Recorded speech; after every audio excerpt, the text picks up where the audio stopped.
नमस्कार, मैं हूं मनोज मानस। हमारी खास पेशकश जनहित आप देखना शुरू कर चुके हैं और जनहित में आज हम बात कर रहे हैं मनरेगा में भ्रष्टाचार।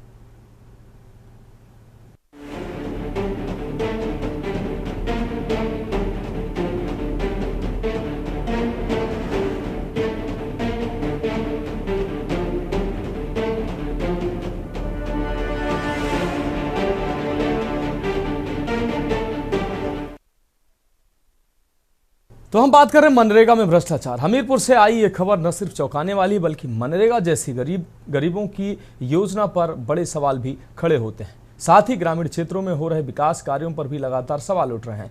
हमीरपुर के कुरारा विकासखंड के डामर गांव में उचित दर की दुकान एवं जन सुविधा केंद्र के नाम पर हो रहे नवनिर्माण कार्य पूरा होने से पहले ही क्षतिग्रस्त हो गए हैं।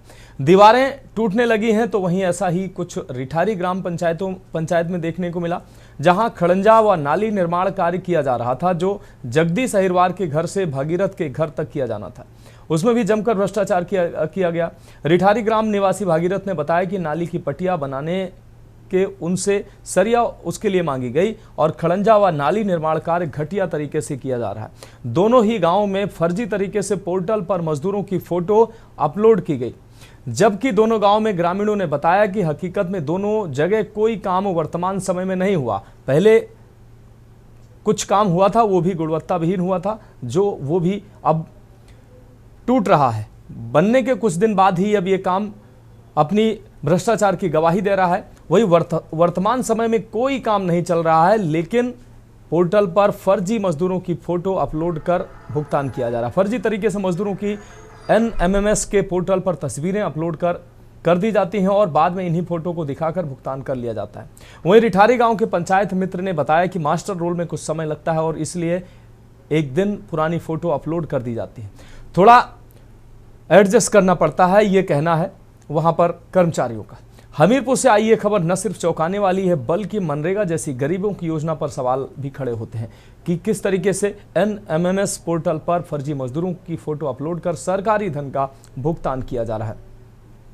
जिन हाथों को मजदूरी मिलनी चाहिए थी वो तो बेरोजगार घूम रहे हैं और कुछ लोग सिस्टम का फायदा उठा रहे हैं और फर्जी तरीके से भुगतान कर रहे हैं। अब सवाल है कि क्या अब मनरेगा भी भ्रष्टाचार की भेंट चढ़ चुकी है, मनरेगा जैसी योजनाएं, क्योंकि तमाम जनपदों से इस तरीके से तस्वीरें सामने आ रही। ये सिर्फ तस्वीर हमीरपुर की नहीं है बल्कि प्रदेश के तमाम जनपदों से इस तरीके की तस्वीरें आए दिन होती हैं।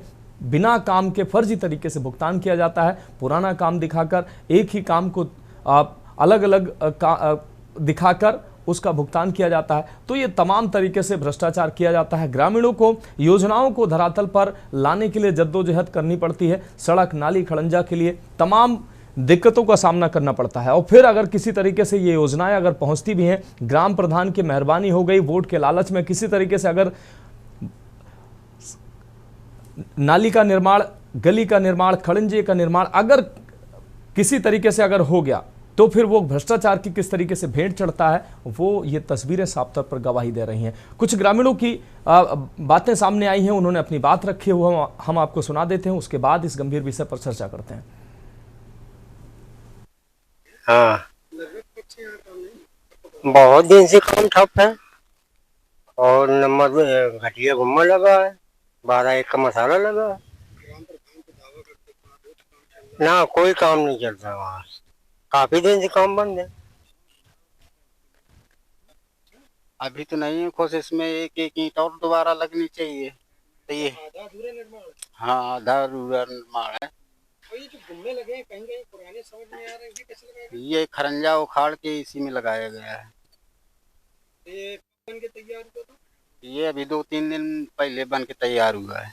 आज यहाँ किसी तरह का कोई कार्य चल रहा है? नहीं, कोई नहीं चल रहा है कार्य। कोई मजदूर आए? नहीं, अभी ये कोई नहीं मजदूर आए।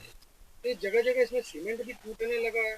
तो ये बारिश की वजह से ऐसे इसमें हल्का सीमेंट लगा दिया, ये तुरंत बारिश हुई है तो टूट गया। नहीं, हम खुश नहीं है सर। क्या कमियां हैं? ये कमियां ये है कि ना तो प्लास्टर हुआ ना कुछ हुआ, ऐसे बना दिया गया, जबकि यहाँ पर एक ईंटा लगना चाहिए, दीवार में पानी पहुँच रहा है। कितने दिन हो गए इस काम को पूरा हुए? 3-4 दिन हो गए पूरा हुए। आज कोई जो मजदूर आए हैं? नहीं, कोई नहीं है। ये जो पीछे पटिया डली हुई है इसका नए पुराने पुराने हैं इसी के, यहीं पर जो पुराना पड़ा हुआ था उसी को निकाल करके लगाए गए हैं। मात्र 3000 ईंटा उधर लगाए गए हैं। कहाँ खुश है, पुराने गुम्मा वही उखाड़ के लगा दी ने, एक ठिलिया माटी डराई है, पानी घर में बेड़ता है, कहूँ ईंटा लगे हैं, कहूँ मसाला बिछा दी ने। नाली भी सही से नहीं बनाई गई अब है। देखी कैसी नाली बनी है, पानी लगे नहीं निकलता, यहाँ कोई पानी हमारे पनारा का नहीं निकालने देता है। कितने दिन होगा इस काम को हुए? अब वहीं भे 4-5 दिन है। आज कोई काम चल रहा है? ना यहाँ तो कुछ नहीं चला। मैंने तत्काल वो वीडियो, वो मैसेज मैंने खंड विकास अधिकारी पुरारा को तत्काल वापस किया और उसको मैंने उनको बोला कि तत्काल जांच करके आज ही रिपोर्ट मैंने मंगवाने के लिए कि वहाँ पे स्वयं मौके पे जाइए, जो भी चीजें हैं उसको हमको रिपोर्ट प्रस्तुत करिए। और एक रिठारी ग्राम पंचायत में आप खड़ंजा की बात की जा रही है, उसकी भी हमने उनको भेज दिया है, उसकी भी जांच आज शाम तक हमको मिल।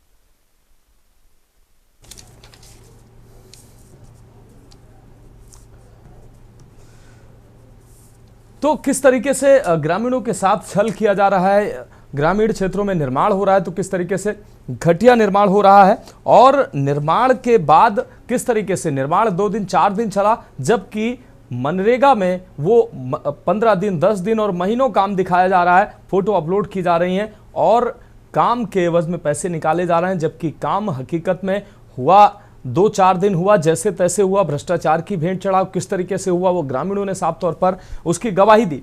लेकिन किस तरीके से ये भ्रष्टाचार किया जा रहा है और सरेआम धूल झोंका जा रहा है, किसी का डर नहीं है। ग्राम प्रधान और अधिकारियों की मिलीभगत से ये भ्रष्टाचार का खुला खेल खेला जा रहा है। मनरेगा में भी भ्रष्टाचार हो रहा है, जो निर्माण हो रहा है वो भी घटिया किस्म का निर्माण हो रहा है। निर्माण के हफ्ते भर के अंदर ही जो है वो निर्माण या तो धराशायी हो जा रहा है।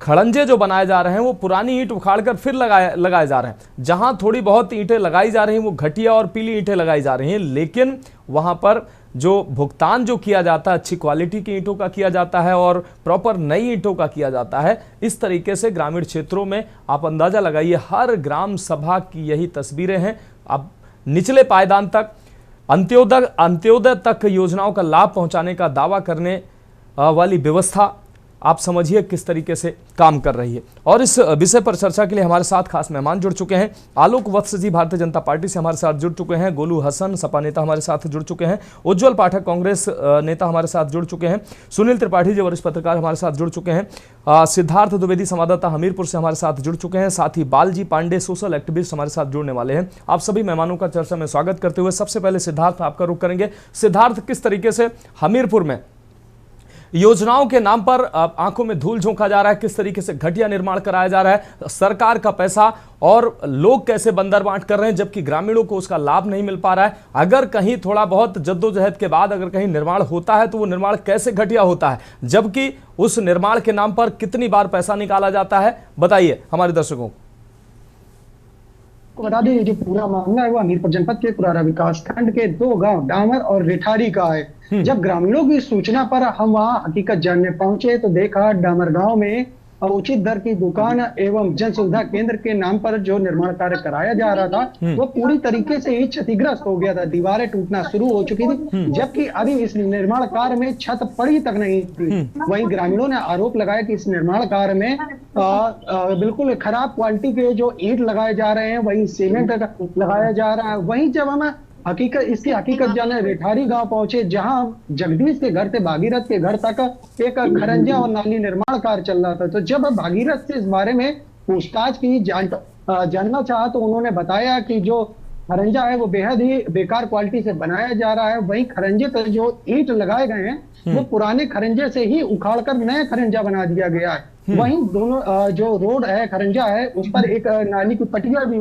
बनाई गई है, जिसके लिए सरिया भागीरथ से मांगी गई थी, जिस पर भागीरथ बताते हैं जो रोजगार मित्र है उसने ये पटियां बनाने के लिए सरिया मांगी थी। वहीं अन्य जो मोहल्ले वासी हैं उनसे भी जब जानने की कोशिश की तो उन्होंने बताया कि जो खरंजे का निर्माण है वो बेहद ही खराब क्वालिटी का है। आपको बता दें जो भ्रष्टाचार का खेल है इसका ये तब उजागर हुआ जब जो मनरेगा की ऑफिशियली वेबसाइट है NMMS का पोर्टल उस पर फर्जी तरीके से ही फोटो खिंचवा कर मजदूरों को दर्शाया गया। जब इसकी हकीकत जानने हम मौके पर गांव पर गए तो वहां हकीकत में कोई भी मजदूर नजर नहीं आया। दोनों ही गांव में बड़ी संख्या पे मजदूर दिखाए जा रहे थे, जबकि ग्रामीणों का आरोप है कि दोनों ही गांव में जो मनरेगा के तहत कार्य कराया जा रहा था वो एक लंबे समय से ही ठप पड़ा था, जिसके बाद ये आकलन किया जा सकता है कि दो गांव क्या पूरे जनपद में इसी तरह मनरेगा पे कितना बड़े स्तर पर भ्रष्टाचार का खेल किया जा रहा है। सिद्धार्थ, अधिकारियों का क्या कहना? अधिकारियों के पास जब आप गए, अधिकारियों से सवाल किया, तो अधिकारियों का जवाब क्या आया? वहीं जब इस पूरे मामले में अधिकारियों से बातचीत की गई तो अधिकारियों का भी जो जवाब था वो टोलमोल के हिसाब का था। अधिकारियों ने भी इस पूरे मामले को घुमाने का प्रयास किया। वहीं जांच की बात की तो गई, लेकिन हालांकि अभी तक किसी तरह की कोई रिपोर्ट सामने नहीं आई है। वहीं जब अधिकारियों के सामने इस तरह का मामला आता है तो लगातार ये जो मामला है उसको दबाने का प्रयास किया जाता है, क्योंकि कहीं ना कहीं इसमें अधिकारियों की भी मिलीभगत कई बार देखी गई है। जी ठीक है सिद्धार्थ, आप हमारे साथ जुड़े रहिए। हमारे साथ आलोक वत्स जी जुड़े हुए हैं, भारतीय जनता पार्टी का प्रतिनिधित्व करते हैं। आलोक वत्स जी, हमने हमीरपुर की तस्वीरें दिखाई, हमीरपुर की सिर्फ 2 ग्राम सभाओं की हमने आपको तस्वीर दिखाई। पूरे जिले में ऐसी ही व्यवस्था बनी हुई है और उत्तर प्रदेश के तमाम जिलों से आए दिन दर्जनों खबरें हम चलाते हैं कि मनरेगा की योजना किस तरीके से भ्रष्टाचार की भेंट चढ़ रही है। ग्राम पंचायतों में कोई काम बिना ग्रामीणों के प्रदर्शन के, बिना अधिकारियों के 10 बार चक्कर लगाने के कोई काम होता नहीं है, लेकिन अगर कोई काम होता है तो किस तरीके से भ्रष्टाचार की भेंट चढ़ता है। अब हमारे संवाददाता ने बताया किस तरीके से एक तरफ काम हो रहा है, दूसरी तरफ काम जो हुआ है वो धराशायी होता चला जा रहा है। अब आप अंदाजा लगाइए सरकार की मंशा क्या है कि अंत्योदय तक योजनाओं का लाभ हो, यानी कि अंतिम व्यक्ति जो है पंक्ति का उस तक हर योजना का लाभ पहुंचे और गुणवत्तापूर्ण लाभ पहुंचे। लेकिन जमीन पर हो क्या रहा है? आलोक वत्स जी, किसको जिम्मेदार मानते हैं आप? देखिए मनोज जी, इस मामले में मैं समाज के सभी वर्गों को इसका जिम्मेदार मानता हूं। और आपने जो भी ये खुलासा किया है जी, और आपके जो रिपोर्टर ने ये खुलासा किया है, मैं इससे भी पूरी सहमति रखता हूं, क्योंकि भ्रष्टाचार इतनी अंदर तक व्याप्त है हमारे समाज में कि उसको जल्दी निकट भविष्य में जल्दी से उसका निराकरण कर देना मुझे संभव प्रतीत नहीं होता है। बिहार में, यूपी में फर्जीवाड़ा से नाम दर्ज हो जाते हैं, आधे आधे पे बंटवारा हो जाता है। ये सब बातें हमने बहुत सुनी है। बिल्कुल। और क्योंकि ये सिस्टम में व्याप्त है, corruption is in our blood, हम इससे अभी उभरे नहीं हैं। त्वरित कार्रवाई करने के लिए, अनुचित कार्रवाई करने के लिए हम किसी भी हद तक पैसा खर्चने को तैयार हैं। And this gives lead two things like this. मैं 100% मानता हूं कि इस तरीके का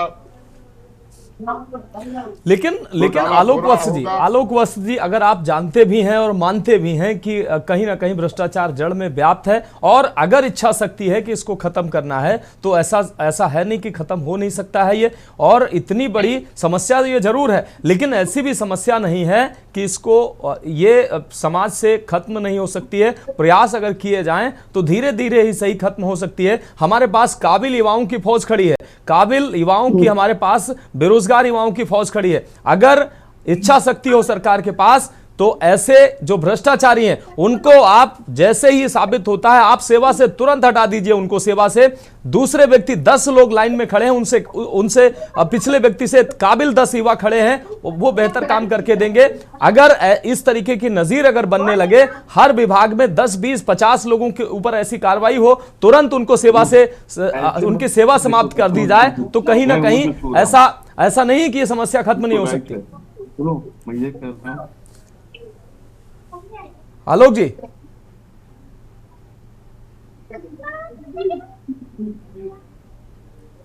आलोक जी, क्या आप हमें सुन पा रहे हैं?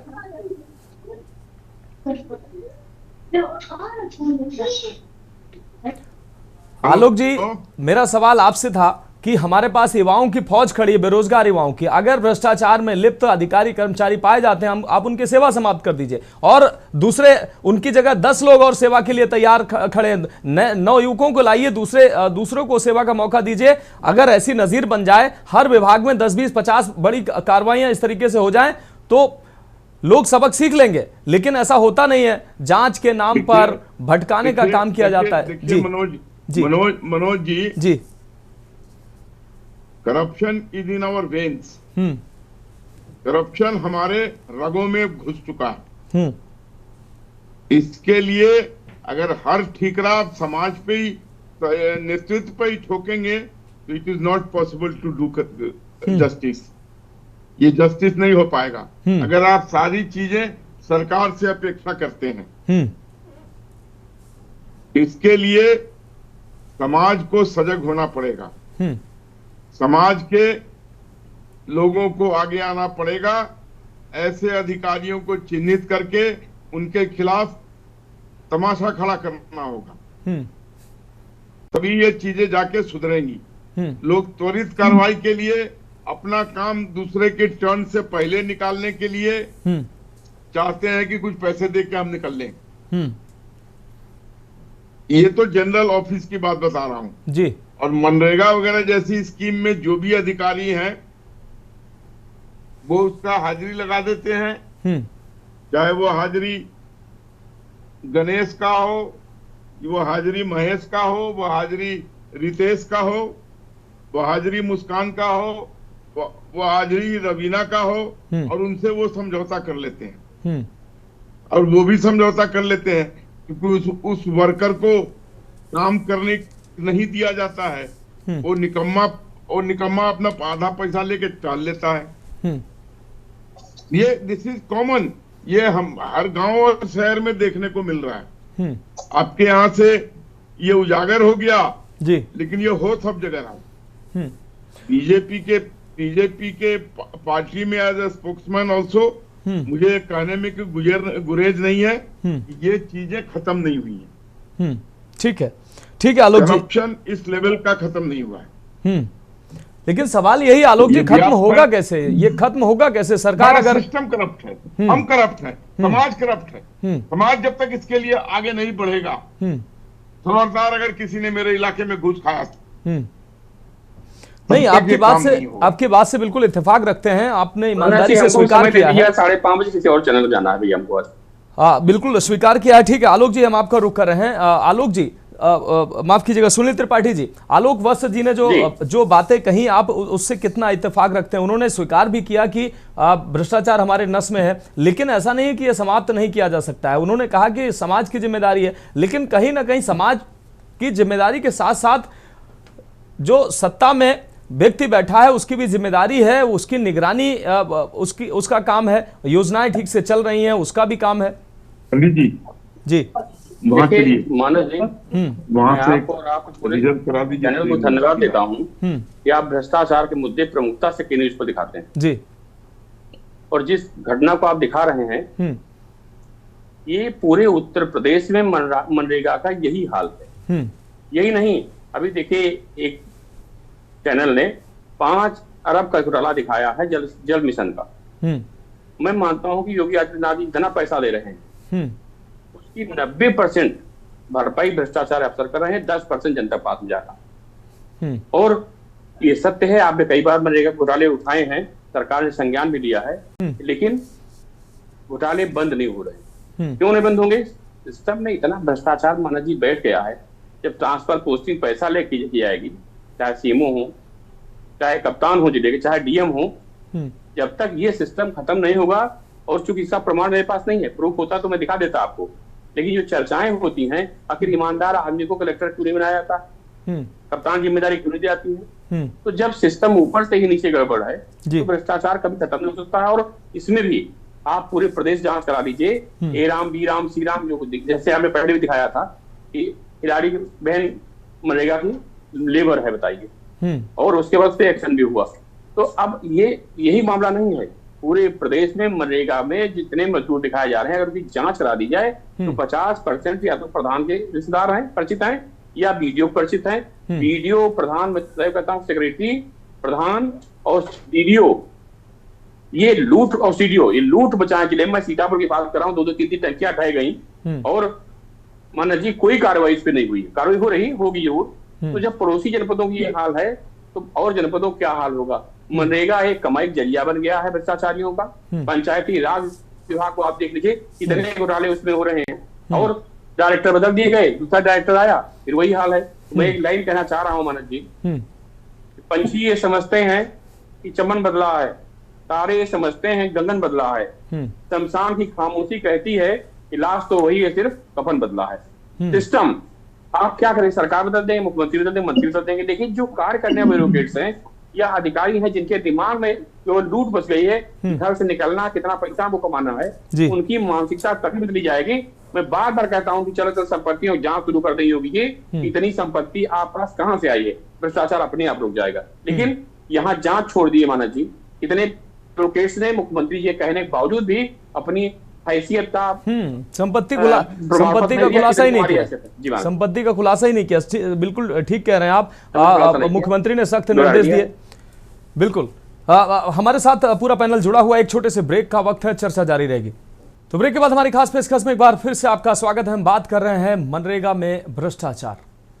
तो लगातार प्रदेश के तमाम जनपदों से ऐसी खबरें सामने आ रही हैं कि लगातार जिस तरीके से एक तरफ से नवनिर्माण जो हो रहे हैं उनमें किस तरीके से घोटाला किया जा रहा है, दूसरी तरफ मनरेगा में कैसे भ्रष्टाचार किया जा रहा है, ये बड़े सवाल हैं। सीधे चर्चा पे आते हैं और हमारे साथ मेहमानों का पैनल जुड़ा हुआ है। गोलू हसन जी हमारे साथ समाजवादी पार्टी नेता जुड़े हुए हैं। गोलू हसन जी आपका रुख करते हैं। गोलू हसन जी, ये हमीरपुर से सिर्फ तस्वीरें नहीं, हमीरपुर की ये 2 ग्राम सभाओं की हमने तस्वीरें दिखाई हैं। आप अंदाजा लगा सकते हैं कि अब हमीरपुर जिले में और पूरे प्रदेश के तमाम ऐसे ग्रामीण क्षेत्रों में कैसी तस्वीरें आ रही हैं। लगातार जो निर्माण किए जा रहे हैं, चाहे मनरेगा के तहत किए जा रहे हैं या वैसे किए जा रहे हैं, वो सब भ्रष्टाचार की भेंट चढ़ रहे हैं। एक तरफ निर्माण हो रहा है, दूसरी तरफ वो निर्माण ढह भी रहा है और 4 दिन 5 दिन काम हो रहा है, महीनों उस पर पैसे निकाले जा रहे हैं, महीनों काम दिखाकर पैसे निकाले जा रहे हैं। ये सरकारी पैसा है, सरकार का पैसा है, ये गरीबों की योजनाओं के लिए पैसा है, लेकिन ये जा कहीं और रहा है और जिनको इसका लाभ मिलना चाहिए वो लाभ मिल नहीं पा रहा है। आप क्या लगता है, किसको आप जिम्मेदार मानते हैं? जैसा कि अभी सुनील त्रिपाठी जी ने कहा कि सरकारें बदल जाती हैं लेकिन व्यवस्था वहीं की वहीं खड़ी नजर आती है।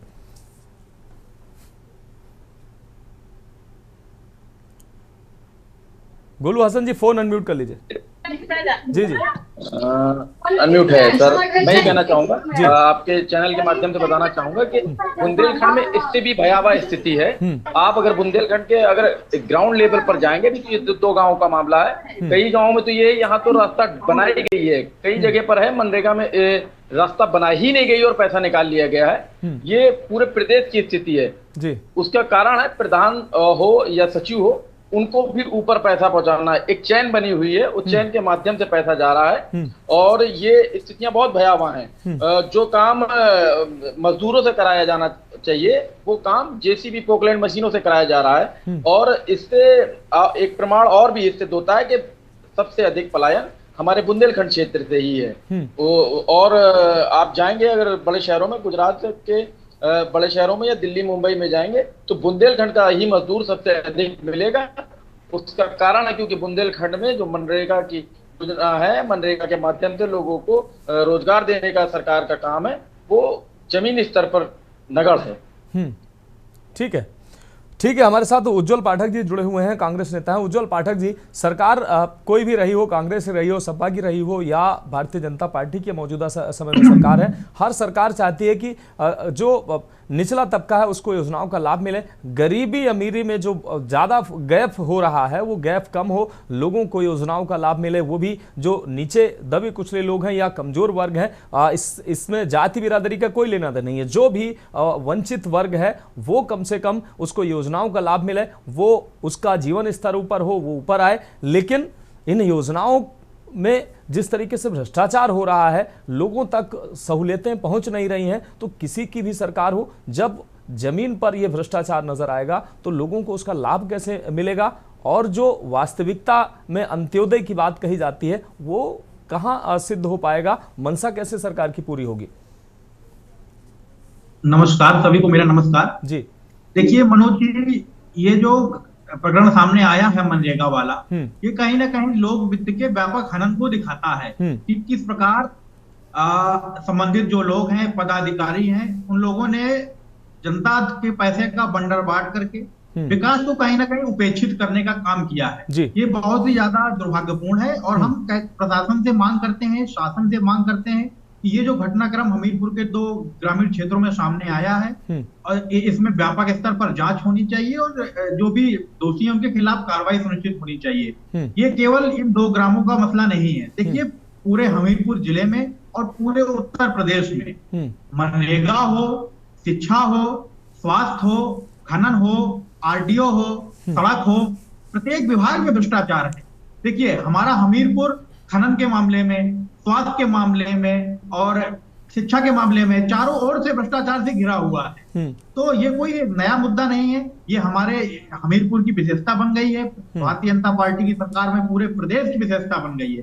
तो हमारा संविधान सामाजिक न्याय की मांग करता है, सामाजिक न्याय की बात करता है। हमारा संविधान में जो directive principle of state policy है वो कहती है कि विकास का एक एक जो लोक वित्त है, जो ऊपर से पैसा भेजा जाता है, विकास का एक एक लाभ जमीनी स्तर पर क्रियान्वित किया जाए, लोगों को दिया जाए। लेकिन कहीं ना कहीं सरकार की मंशा आर्थिक असमानता को दूर करने की नहीं है, केवल उद्योगपतियों को समर्थित है, योजनाएं उद्योगपतियों के लिए समर्थित है। तो कहीं ना कहीं भ्रष्टाचार की भी निगरानी का अभाव है सरकार में। तो अगर ये मंशा है सरकार की तो कहीं ना कहीं उसका परिणाम भी जमीनी स्तर पर हम लोगों को देखने को मिलेगा। देखिए हमारे यहाँ जो खनन है, यदि 500 स्क्वायर मीटर का पट्टा है तो 5000 स्क्वायर मीटर पे खनन होता है। यदि सड़क पास हुई है 14 फीट की तो 13 फीट की सड़क बनती है। तो कहीं ना कहीं निगरानी का अभाव भी इस प्रकार के भ्रष्टाचार को दावत देता है।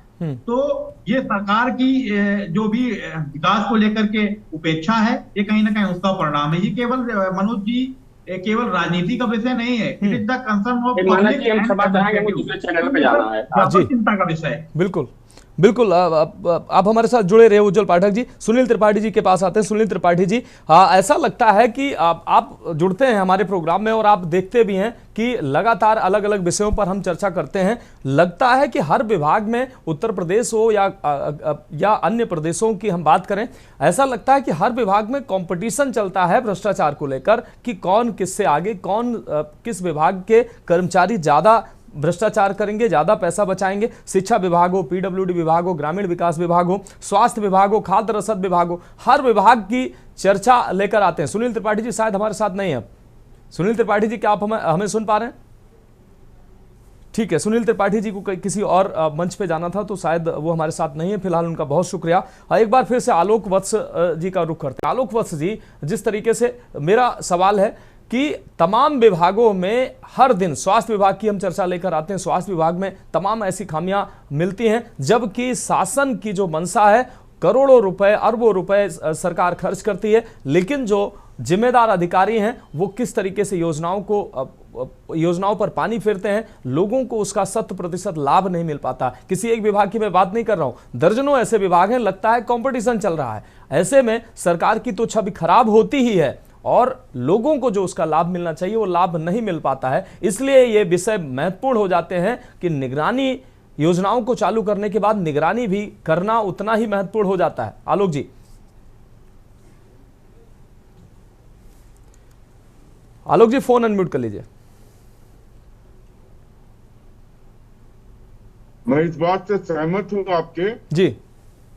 समाज के हर वर्ग में भ्रष्टाचार व्याप्त है। कांग्रेस ने जो इस भ्रष्टाचार को यहाँ पर थोपा, सौंपा, इसको धरातल पर चलाया, इन लोगों ने स्कैम पे स्कैम करते रहे, जिसमें देश के धन को इन्होंने लूटा।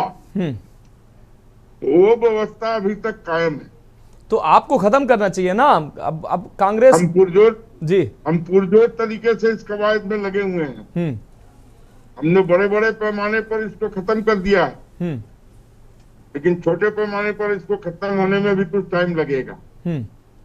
आज आपने देखा कि हमारे किसी भी मंत्री को, किसी भी राज्य के मंत्री को या सेंटर के मंत्री को किसी ने कोर्ट में स्कैम के नाम पर नहीं घसीट पाए हैं। तो ये हम लोगों की सफलपूर्वक सरकार चलाने की प्राथमिकता है।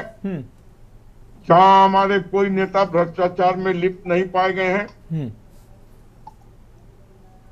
लेकिन उसके लिए आलोक जी उसके लिए आपको बधाई, उसके लिए आपको बधाई कि आपका एक भी नेता किसी बड़े भ्रष्टाचार में लिप्त नहीं पाया गया है और आप ऊंचे स्तर पर जो भी भ्रष्टाचार पर आपने काफी हद तक अंकुश लगाया है। लेकिन बड़ी एक आबादी निचले स्तर पर के भ्रष्टाचार से प्रभावित हो रही है।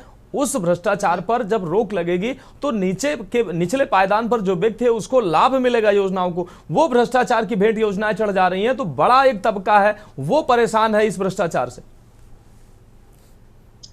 देखिए मनोज जी, मैं आपकी बात से सहमत हूं, लेकिन हम धीरे धीरे अब उस भ्रष्टाचार को भी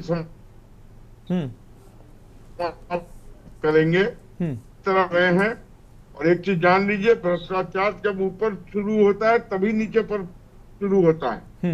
अगर ऊपर की व्यवस्था टाइट हो तो नीचे वाले का हेकड़ी निकल जाएगा किसी भी तरीके का घूस लेने में। लेकिन ये तो ऊपर से ही सिस्टम भ्रष्ट था। कांग्रेस के रिजिम में, समाजवादी पार्टी के रिजिम में उत्तर प्रदेश में, राजद के रिजिम में बिहार में। लेकिन अब ये चलने वाला नहीं है नरेंद्र मोदी और योगी जी के नेतृत्व में।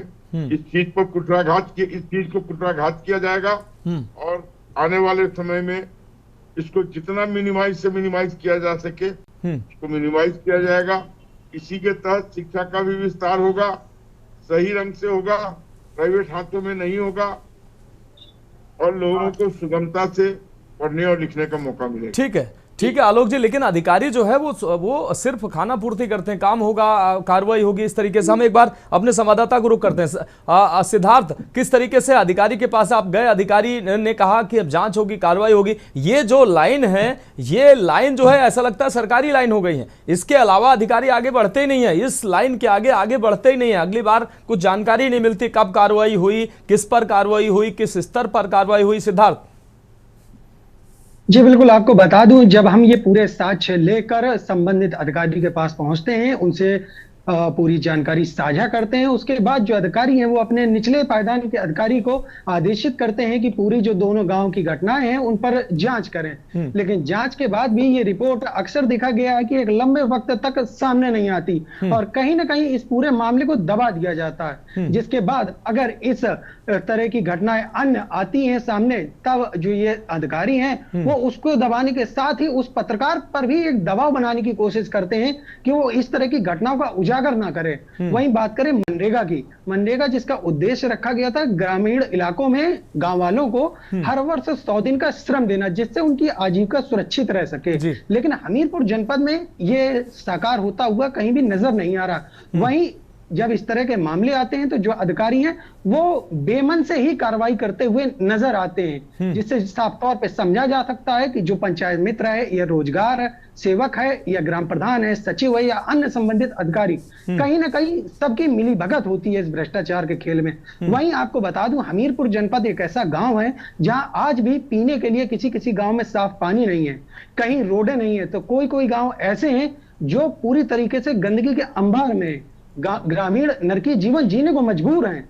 ऐसे में सवाल उठता है कि आखिर कहां गया हमीरपुर जनपद का विकास, जिस पर कभी कोई अधिकारी किसी तरह की जवाब देने की जहमत नहीं उठाता। जी ठीक है। वैसे बुंदेलखंड वैसे भी तमाम समस्याओं से घिरा रहा है। मौजूदा सरकार तमाम दावे कर रही है कि तमाम सड़कों से बुंदेलखंड को जोड़ा जा रहा है, पानी पहुंचाया जा रहा है, तमाम योजनाओं, हालांकि योजनाएं पहुंच भी रही हैं, लेकिन कई क्षेत्र अभी भी हैं जहां सवाल जरूर खड़े हो जाते हैं कि इन क्षेत्रों में विकास कब पहुंचेगा। हमारे साथ उज्ज्वल पाठक जी जुड़े हुए। उज्ज्वल पाठक जी, अभी आलोक जी ने कहा कि ऊंचे के स्तर के भ्रष्टाचार पर काफी हद तक अब रोक लगाई जा चुकी है, अब भ्रष्टाचार खत्म हो चुका है। भारतीय जनता पार्टी का कोई भी एक नेता किसी बड़े भ्रष्टाचार में लिप्त नहीं रहा है। उन्होंने आपकी सरकार का भी जिक्र किया, इस दौरान कितने भ्रष्टाचार हुए। क्या आपको लगता है कि अब भ्रष्टाचार ऊंचे स्तर पर बिल्कुल ठीक हो गया है? अगर ठीक हो गया तो निचले स्तर पर क्यों नहीं हो रहा है? देखिए, ये आपकी गलत फहमी है कि भ्रष्टाचार शीर्ष लेवल पर खत्म हो गया है। भ्रष्टाचार पंचायत से लेकर के कैबिनेट तक भारतीय जनता पार्टी की विशेषता बन चुका है। अभी भ्रष्टाचार छुपाया जा रहा है। ईडी, सीबीआई जो अन्य संस्थाएं हैं, उनका प्रयोग केवल विपक्ष को दबाने के लिए किया जा रहा है। लेकिन जब हमारी सरकार आएगी, इंडिया गठबंधन की सरकार बनेगी, इन्हीं संस्थाओं का प्रयोग भ्रष्टाचारियों के भ्रष्टाचार को उजागर करने के लिए और उनको सजा देने के लिए किया जाएगा। अभी मोदी जी ने बड़े बड़े दावे किए थे सरकार में आने से पहले 2 करोड़ रोजगार देंगे, काला धन लाएंगे, 15-15 लाख डालेंगे। कहां गया वो काला धन जहां जो आप लाने वाले थे? तो ये कहीं ना कहीं नीरव मोदी को भगाने में, विजय माल्या को भगाने में भारतीय जनता पार्टी का हाथ है। और आज भी ये लोग उनसे फंडेड हैं। अभी सुप्रीम कोर्ट ने हाल ही में जो आपकी चुनावी बॉन्ड योजना को खारिज किया था, वो कहीं ना कहीं भारतीय जनता पार्टी की भ्रष्टाचार नीतियां, भ्रष्टाचार से संबंधित संलिप्तता का साफ साफ उदाहरण है। इसमें किसी प्रकार का कोई कोताही नहीं बरती जा सकती कि भारतीय जनता पार्टी भ्रष्टाचार से कोसों दूर है। लोक वित्त को, जनता के पैसे को किस प्रकार उद्योगपतियों की जेबों में डालने का प्रयास किया जा रहा है। कांग्रेस पार्टी जो कहीं न कहीं समाजवाद की विचारधारा से प्रेरित थी और गरीब, मजदूर, दलित, पिछड़ा, आदिवासी, इनके हितों के लिए प्रतिबद्ध थी। इसीलिए हम मनरेगा लाए, स्वास्थ्य शिक्षा का अधिकार लाए, सूचना का अधिकार लाए, जिसके माध्यम से शासन में पारदर्शिता हो सके और जो जमीनी तबके पर जो हमारा मजदूर है, किसान है, उसको योजनाओं का लाभ मिल सके। आज ये लोग बड़े बड़े दावे करते हैं भारत 5वीं सबसे बड़ी अर्थव्यवस्था है, अब 4थी है, इसके बाद 3री हो जाएगा। देखिए, भारत, मैं कहता हूं भारत पहली सबसे बड़ी अर्थव्यवस्था बन जाए, लेकिन उसका लाभ यदि ग्रामीण स्तर पर इस देश के किसान को, इस देश के भाग्य विधाता मजदूर को नहीं मिल रहा है, तो उस सबसे बड़ी अर्थव्यवस्था का हम क्या करेंगे? यदि उस अर्थव्यवस्था का 90% हिस्सा इस देश के चंद लोगों के हाथ में चला जाएगा, तो कहीं ना कहीं हमारा देश और हमारी देश की जनता उपेक्षित महसूस करेगी, छला हुआ, ठगा हुआ महसूस करेगी। हमारे संविधान निर्माताओं ने हमें एक ऐसा संविधान दिया जो कहीं ना कहीं पिछड़े, दलित, वंचित, शोषितों के उत्थान की बात करता है। हमारा जो डीपीएसपी है, राज्य के नीति निर्देशक तत्व है, भारतीय जनता पार्टी उसको खारिज करने का प्रयास कर रही है। रही बात मनरेगा की, तो जो भी कांग्रेस की जनहितैषी योजनाएं हैं, ये उनको खारिज करके नाम बदलकर और कहीं ना कहीं अपने हिसाब से प्रायोगिक रूप से लागू करने का प्रयास कर रही है, जो भ्रष्टाचार का शिकार हो रही है। हमीरपुर देखिए, हमीरपुर में अभी स्वास्थ्य विभाग में भ्रष्टाचार है। हमीरपुर के सीएमओ साहब जो है, उनके खिलाफ कई जांचें चल रही हैं। ऑक्सीजन प्लांट में भ्रष्टाचार हुआ है, यहाँ कई ऐसी सड़कें बनी हुई हैं, कई ग्राम प्रधान भ्रष्टाचार में संलिप्त हैं, कई प्राइमरी स्कूलों के लिए पैसा आता है, वो पैसा कहीं ना कहीं यहाँ आज हो जाता है, किसी को उसका कोई लाभ नहीं मिलता। आज भी जो एजुकेशन इंफ्रास्ट्रक्चर है प्राइमरी लेवल पर, वो ध्वस्त है। इसके अलावा जो राजकीय इंटर कॉलेज है, डिग्री कॉलेज है, वहां भी जो इंफ्रास्ट्रक्चर है वो भी ध्वस्त है। हम कहते हैं एजुकेशन के लिए, हेल्थ के लिए जो बजट में एक्सपेंडिचर यहाँ आता है, तो कहीं ना कहीं उसका इम्प्लीमेंटेशन यदि ग्रास रूट लेवल पर नहीं हो पाता है, तो उसके लिए सरकार और इसकी एडमिनिस्ट्रेटिव इंस्टीट्यूशन जिम्मेदार है। तो कहीं ना कहीं सरकार को इसकी समीक्षा करनी चाहिए और जनता के हित में काम करना चाहिए। अगर आपकी ये मंशा और इच्छा शक्ति नहीं है, तो जनता आपको 2027 में और आगामी लोकसभा चुनाव 2029 में नकार देगी, क्योंकि आप लोग गरीब विरोधी हैं, जन विरोधी हैं, किसान विरोधी हैं। भारतीय जनता पार्टी की मंशा आज देश के सामने आ गई है। पंचायत से लेकर के कैबिनेट तक भ्रष्टाचार का सामना पूरा देश कर रहा है। ठीक है, ठीक है। अब हमारे साथ जुड़े रहे आप उज्जवल पाठक जी। हम गोलू हसन जी, एक बार फिर से आपको रुक करते हैं। गोलू हसन जी, समस्याओं की अगर हम बात करें, जब चुनाव होते हैं तो एक एक गांव जहां कोई व्यक्ति नहीं पहुंचता है, उस गांव तक लोग पहुंचते हैं, नेता पहुंचते हैं और बड़े बड़े वादे, चुनावी वादे किए जाते हैं। उन ग्रामीणों से सड़क मिलेगी, बिजली मिलेगी, उनकी जो जीवन शैली है उसको उच्च बनाया जाएगा। लेकिन जब चुनाव के बाद वही ग्रामीण जब अपना अधिकार मांगते हैं, तब वहां ये कहा जाता है, ये एक्सक्यूज दिया जाता है कि वहां पहुंच नहीं है, वो दूरस्थ क्षेत्र हैं, वहां पर पहुंच नहीं हो पा रही है, वहां पर संसाधन ठीक से नहीं पहुंच पा रहे हैं। ये जो तस्वीरें हम हमीरपुर की दिखा रहे हैं, आप देख सकते हैं उचित दर राशन की जो दुकान बनाई जा रही है, अभी ऊपर छत नहीं पड़ी है और दीवार जो है वो गिरने की कगार पर है। अब आप सोचिए कि योजना में किस तरीके से लाखों रुपए यहां दिए गए होंगे, इसके लिए अलॉट किए गए होंगे। ये गली जो बनी है, इस गली के लिए भी लाखों रुपए अलॉट किए गए होंगे, लेकिन ये गली अब कितने दिन चलेगी, कितने रुपए इसमें लागत लगी और कितना पैसा भ्रष्टाचार की भेंट चढ़ गया, इसका कोई हिसाब लेने वाला नहीं है, कोई हिसाब करने वाला नहीं है। वत्स जी कह रहे हैं कि ऊपर का भ्रष्टाचार कम हो गया। अगर नीचे के अधिकारी निरंकुश हैं तो कहीं ना कहीं ऊपर के अधिकारियों का उनके ऊपर हाथ है, इसीलिए डर नहीं है और ये कारनामा किया जा रहा है। गोलू हसन। मनोज जी, मैं पहले तो आपको ये करेक्ट करना चाहता हूँ, मेरे नाम कुछ विषय सपा नेता लेकर आ रहा, मैं आजाद समाज पार्टी के नेता हूँ, असपा नेता हूँ। अब बात करता हूँ मैं अपने बुंदेलखंड क्षेत्र की, तो मैं आपको एक बात और ध्यान आकर्षित कराना चाहता हूँ कि आपने कहा कि कहीं कहीं जाने में समस्या है, इस वजह से विकास कार्य नहीं हो पा रहा, लेकिन मैं आपको बताना चाहता हूँ कि इस मेरे ही जिले में 800 विद्यालय बंद कर दिए गए, लेकिन जिन गांवों में मधुशाला नहीं तो उन गांवों में मधुशाला पहुंचा दी गई। सड़क नहीं पहुंच सकती लेकिन मधुशाला पहुंच सकती है। मधुशाला पहुंच रही है। प्रतिदिन वहां पे शराब पहुंचा जा सकती है, सड़क और स्कूल नहीं पहुंचाया जा सकता है।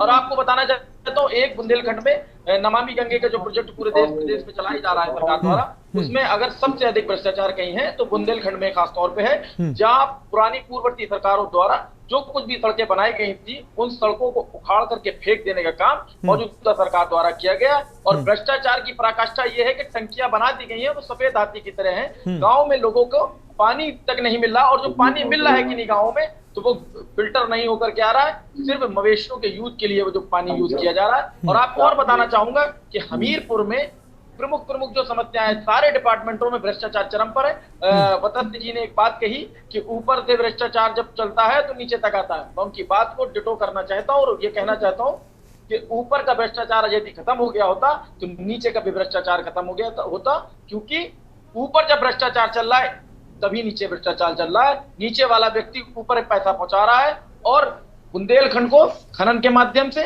पीडब्ल्यूडी के माध्यम से और तमाम डिपार्टमेंटों के माध्यम से, स्वास्थ्य सुविधाओं के माध्यम से, बिजली विभाग के माध्यम से सिर्फ लूटा जा रहा है और कहीं कोई कार्य नहीं किया जा रहा। भ्रष्टाचार का बोलबाला है।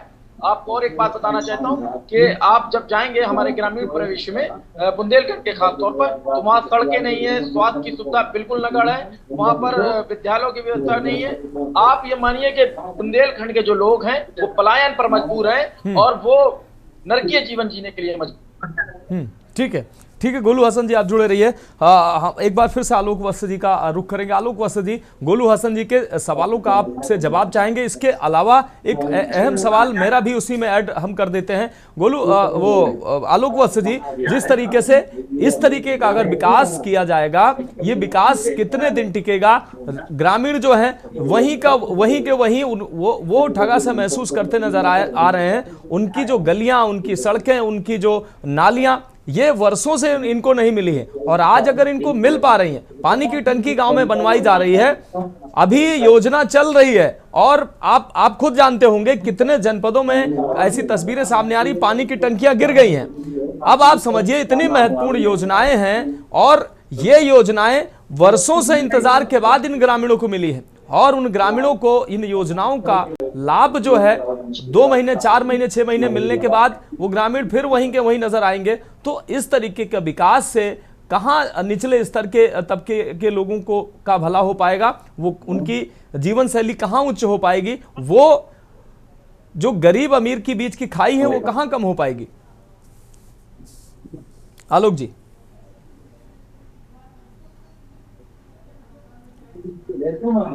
आलोक जी, फोन अनम्यूट कर लीजिए।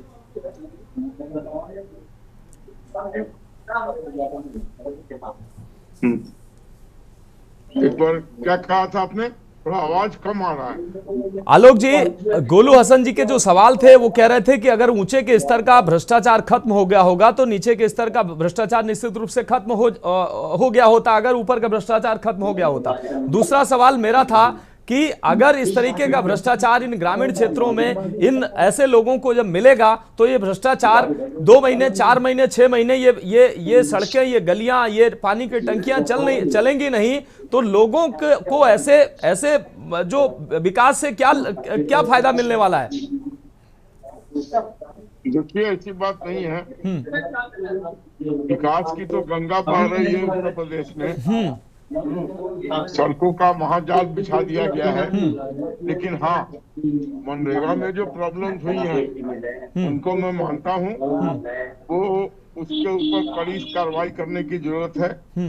उस चिन्हित व्यक्तियों को नौकरी से बर्खास्त कर देना चाहिए। बिल्कुल, जो इस तरीके की कार्रवाई कर रहे हैं उनके साथ कोई कोताही नहीं बरतना चाहिए।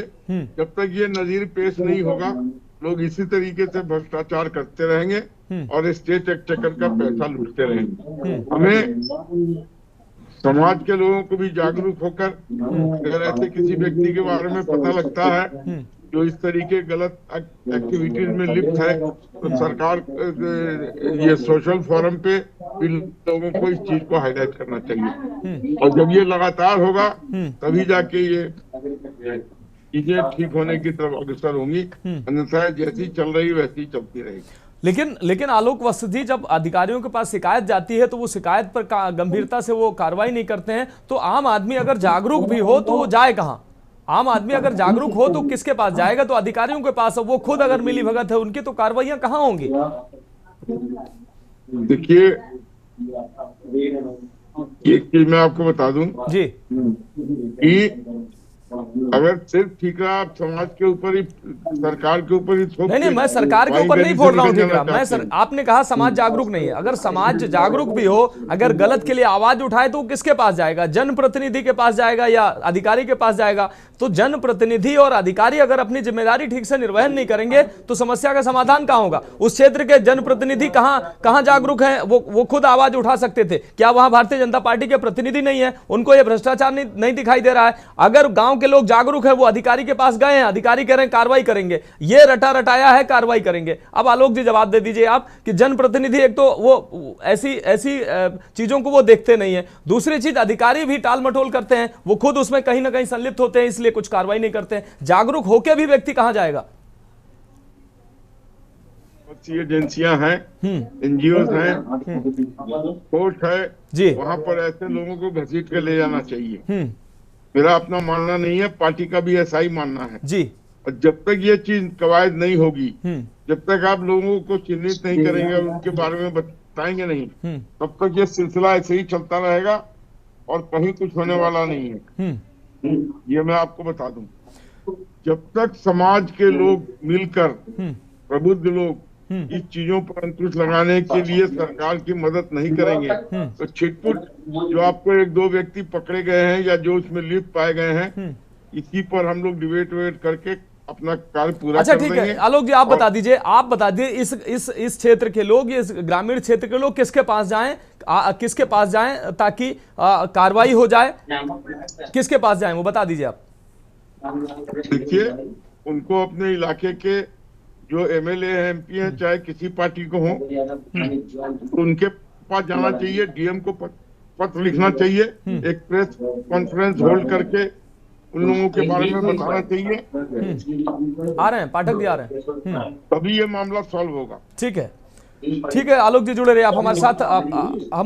हम उज्जवल पाठक जी के पास आएंगे। उज्जवल पाठक जी, जैसे आलोक वत्स जी कह रहे हैं कि ये समस्या ऐसे सोल्व होने वाली नहीं है, लोगों को जागरूक होना पड़ेगा, लोगों को कोर्ट में जाना पड़ेगा, लोगों को अधिकारियों के पास जाना पड़ेगा। ठीक है, लोग अधिकारियों के पास जाते हैं, अब रोजी रोटी कमाने वाला व्यक्ति अपने परिवार चलाएगा या कोर्ट कचहरी करेगा? वो ठेकेदार के खिलाफ जो गाँव में सड़क नाली खड़ंजा बनवा रहा है, उस ठेकेदार को वो कोर्ट खींच कर ले जाएगा। उसके पास इतनी आमदनी नहीं है अपने बच्चों को पढ़ाए, वो कोर्ट में कैसे जाएगा? और आलोक वत्स जी कह रहे हैं कि अधिकारियों वो एमएलए और जनप्रतिनिधियों के पास जाना चाहिए, लेकिन जनप्रतिनिधि जनता से जुड़े कहां हैं? लोग उनको वोट देने के बाद वो दिखाई नहीं देते हैं। वो अब एमएलए के पास लोग जाएं और उनको अपनी समस्या बताएं, और बताते भी हैं लोग, लेकिन कुछ सॉल्व होता नहीं दिखाई देता है। देखिए मनोज जी, वर्तमान में उत्तर प्रदेश शासन में, मनोज जी वर्तमान में उत्तर प्रदेश में स्थिति आज यह है कि आज पूर्णतः जो नौकरशाही है, ब्यूरोक्रेसी है, प्रशासन है, वो निर्वाचित जनप्रतिनिधियों के ऊपर हावी है। आज का शासन नेता नहीं चला रहे हैं, आज शासन ब्यूरोक्रेसी चला रही है। ये बात तो बिल्कुल ठीक कह रहे हैं आप। जनता को यदि कोई समस्या होती है तो विधायक सांसद के पास जाते हैं, परंतु माननीय मुख्यमंत्री जी सीधे जिलाधिकारियों के ऊपर कमांड करके जो सांसद है, विधायक है, उनसे उन्होंने शक्तियां छीन ली हैं। तो आज उत्तर प्रदेश में ना तो किसी विधायक की कोई इज्जत है, ना ही शासन की किसी सांसद की इज्जत है। पूरी शक्ति इस सरकार ने ब्यूरोक्रेसी को दे दी है। मूर्तियां हिटलरशाही चल रही है। नेता, ठेकेदार और जिलाधिकारी या कोई भी अन्य अधिकारी ये सब मिल करके सांसद निधि, विधायक निधि और जो भी योजनाओं के लिए फंड आता है उसको डकार जाते हैं, नाम मात्र विकास करते हैं। उसका परिणाम हम आज ग्रामीण स्तर पर देख रहे हैं। नमामि गंगे योजना आई थी, इसके तहत घर घर जल पहुंचाना था। इसमें आज तक बजट जो है उसका उपयोग कर लिया गया है। आज तक रोडें खुदी पड़ी है, बरसात में लोगों को दिक्कत हो रही है, पाइपलाइन अभी कहीं कहीं नहीं पहुंची है और कहीं ना कहीं जल आपूर्ति समस्या बाधित है। इसी प्रकार जो भ्रष्टाचार का खेल चल रहा है वो प्राइमरी स्कूलों पर चल रहा है। जो प्राइमरी स्कूलों में विलयकरण की जो प्रक्रिया भी सरकार सामने लेकर के आई है, ये सरकार के शिक्षा मॉडल के फेलियर को दिखाता है। सरकारों ने गरीब बच्चों, दलितों, वंचितों के लिए उनके गांव में जाकर के स्कूल खोला, जिससे उनके अंदर शिक्षा की समावेशिता को प्रोत्साहित किया जा सके, उनको शिक्षा के प्रति जागरूक किया जा सके। अब इन्होंने क्या किया, गाँव स्कूल बंद करने की मुहिम चलाई है। एक स्कूल को मर्ज कर दिया है, पूरे स्कूलों के एक स्कूल में मर्ज कर दिया। अब गांव का जो जिसके पास संसाधन नहीं है, जो दलित है, जो महिला है, जो दलित बच्ची है, वो कैसे 15 किलोमीटर 20 किलोमीटर संसाधन के अभाव में पढ़ने जाएगी, बरसात में कैसे पढ़ने जाएगी। तो आप तो पूर्णतया इस देश के, इस प्रदेश के बच्चों को शिक्षा से दूर कर रहे हैं।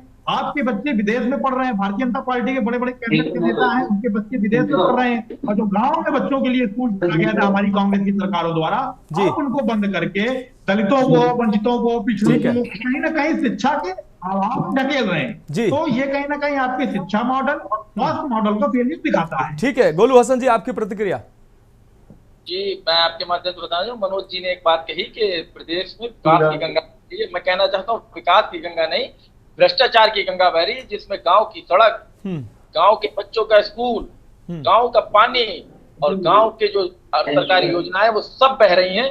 मनोज जी को कहूंगा कि आप ये सरकार से कहें उन चीजों को देखें जो गंगा में बह रही है। आलोक जी, के बाबा साहब भीमराव अम्बेडकर और तमाम क्रांतिकारियों के जो सपनों का भारत था वो इनकी विकास की गंगा में बह रहा है। ठीक है, बहुत शुक्रिया आलोक वत्स जी हमारे साथ जुड़ने के लिए। गोलू हसन आपका बहुत शुक्रिया, उज्जवल पाठक जी आपका बहुत शुक्रिया, हमारे संवाददाता सिद्धार्थ द्विवेदी आपका बहुत शुक्रिया, सुनील त्रिपाठी जी हमारे साथ जुड़े, आपका भी बहुत शुक्रिया। तो विषय यही है, योजनाएं तो बहुत चल रही है, सरकार चला रही है और सरकार की मंशा भी यही है कि हर योजना आप निचले तबके के व्यक्ति तक पहुंचे, ग्रामीण क्षेत्रों के लोगों तक पहुंचे।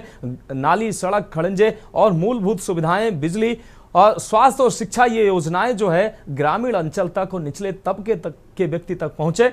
लेकिन कहीं ना कहीं जिम्मेदार जो अधिकारी हैं वो उदासीन नजर आ रहे हैं। जनप्रतिनिधियों के हाथ में या तो कुछ है नहीं, उनकी कोई सुनता नहीं है, और अगर ऐसा नहीं है तो जनप्रतिनिधि भी उदासीन है। वो सिर्फ चुनाव के वक्त जनता के पास जाते हैं, ग्रामीण क्षेत्रों में जाते हैं और लोगों से वोट लेकर अपना उल्लू सीधा करते हैं, दोबारा झांकने नहीं जाते हैं कि आखिर उस गांव के लोग, उस गली के लोग कैसी अपनी जिंदगी गुजार रहे हैं, उनकी अपनी मूलभूत सुविधाएं उनको मिल रही हैं या नहीं मिल रही हैं, इससे किसी को लेना देना नहीं है। तो योजनाएं चलाना ये अपने आप में महत्वपूर्ण है, लेकिन उन योजनाओं को निगरानी करना, एक एक व्यक्ति तक वो ईमानदारी से पहुंच रही है, उसकी भी निगरानी करना और ये तय करना कि हर व्यक्ति इससे लाभान्वित हो रहा है या नहीं हो रहा है, ये भी कहीं ना कहीं सरकार की जिम्मेदारी है, जनप्रतिनिधियों की जिम्मेदारी है और अधिकारियों की जिम्मेदारी है, जिसके लिए उनको सेवा में रखा गया है।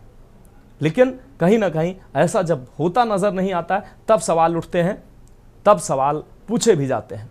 तो फिलहाल हमारे साथ इस खास पेशकश में अभी के लिए इतना ही। मुझे दीजिए इजाजत और आप देखते रहिए के न्यूज़ इंडिया।